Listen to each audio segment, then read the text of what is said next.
एकदा एका जंगलात एक मोर राहत होता. त्याला त्याच्या बारीक आणि सुंदर पंखांचा खूप अभिमान होता.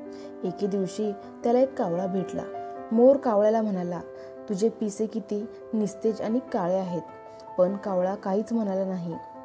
मोर म्हणाला, माझ्या पिसांकडे बघ, खूप सुंदर आणि रंगीबेरंगी आहेत.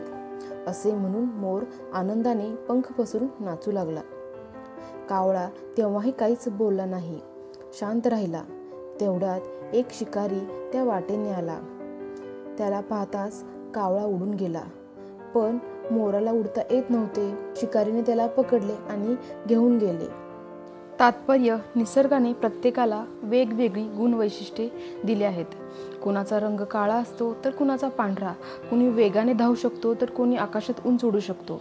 त्यामुळे कधीही कुणाच्या रंगरूपावरून चेष्टा करू नये.